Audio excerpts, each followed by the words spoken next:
ஒரு முறை ஸ்ரீலங்காவில் ஊழியம் செஞ்சுட்டு இருக்கும்போது சர்ச்சுக்கு வெளியில் ஒரு ஸ்பீக்கர் பாக்ஸ் வச்சுருந்தாங்க.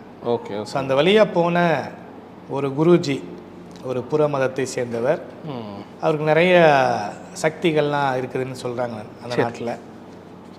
அவர் என்னுடைய பிரசங்கத்தை கேட்டுட்டு, எவ்வளோ நேரம் கேட்டாருன்னு தெரில, கேட்டுட்டு என்னைய பார்க்கணும் அப்படின்னு சொல்லிட்டு தன்னுடைய சீடர்களை அனுப்பி வச்சுருந்தார். அவங்க எல்லாமே அந்த ட்ரெஸ்ஸிங்கில் வந்துட்டு இருக்காங்க. அப்போ சர்ச் வாலண்டியர்ஸ் வந்து பயப்படுறாங்க, ஏதோ பிரச்சனை பண்ண யாரோ வராங்க போல இருக்குது. அப்புறம் என்ன ஏதுன்னு விசாரித்தா, இல்லை இந்த மைக்கில் பேசிகிட்டு இருக்கவிட்ட எங்கள் குருஜி சந்திக்கணுங்கிறாரு. இங்கே மீட்டிங் போயிட்டு இருக்குது, இப்போ சந்திக்க முடியாது. அப்போ நைட்டு வந்து அங்கே ஒரு பெரிய ஸ்டார் ஹோட்டல், அதுக்கு வர சொல்லுங்க. அப்போ நான் ஜெபம் பண்ணிட்டு சொன்னேன், இல்லை நைட்டு வந்து நமக்கு மற்றவங்களுக்கு ஜெபம் பண்ண வேண்டிய பொறுப்புகள்லாம் இருக்குது, அதெல்லாம் முடிச்சிடுவோம், காலையில் நாளைக்கு சந்திக்கலான்னு சொல்லுங்கள்.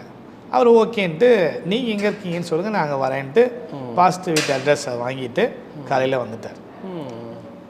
வரப்போ தான் தெரியும் அவர் வந்து ஒரு மிகப்பெரிய பிரபலமான ஒரு நபர் போல். அந்த கேஷுவலாக பேசிட்டு, ஒன்றும் இல்லை எனக்கு உடம்புல வந்து ஒரு சுளுக்கு மாதிரி இருக்குது, இது வந்து மருந்துனால சுகம் ஆகலை, மருத்துவத்தால் குணமாக்க முடியாதுன்ட்டாங்க, இதை இயேசுநாதரை சரியாக்க முடியும்னு எனக்கு ஒருத்தவங்க சொன்னாங்க, அதனால நீங்கள் ஒரு பிரார்த்தனை பண்ணுங்க.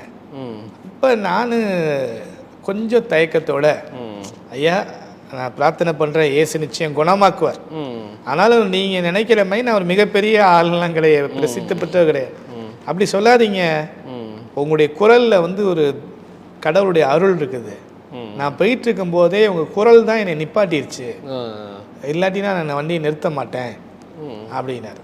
உடனே நான் தேவனுடைய நாமத்தினால ஜெபம் பண்ண ஆரம்பித்தேன். கர்த்தருடைய வல்லமை வெளிப்பட்டுச்சு. ஒரு 2-3 நிமிஷம் ஆச்சு. அப்புறமேல அவர் ஏதோ உளர்னார். அப்போ நான் புரிஞ்சுக்கிட்டேன், சில தீய ஆவிகள் அவரை விட்டு வெளியேறுது. ஆனால் அவங்களாம் வந்து பயபக்தியாக அவரை பார்த்துட்டு இருக்கிறாங்க. அந்த பாஸ்டர் என்னைய பார்க்குறாரு. பாஸ்டர் சொன்னாங்க, நீங்கள் தலையில் கை வச்சு ஜெபம் பண்ணுங்க பாஸ்டர், உங்களுக்கு அதிகாரத்தை ஆண்டவர் கொடுத்துருக்காரு, அது கீழ்ப்படி போங்க அப்படின்னாரு. அப்படிங்கிறார். இருந்தாலும் நான் ஜெபத்தை நிறுத்தலை. அதிகாரத்தோட இயேசுவின் நாமத்தில் கடிந்து கூட கை டக்குன்னு விட்டு அப்படியே இதாகிடுச்சு. கீழே விழுவுற மை போனார். நானும் அவரை அணைச்சி பிடிச்சேன், அவங்களும் வந்து அணைச்சி பிடிச்சிட்டாங்க. அப்புறம் ஒரு 5 நிமிஷம் கழித்து எந்திரிச்சார். எந்திரிச்சு நல்லா கையை உயர்த்தி பார்க்குறாரு, கீழே குனிஞ்சு தொட்டு பார்க்குறாரு, திரும்பி பார்க்குறாரு, அப்படி பார்க்குறாரு.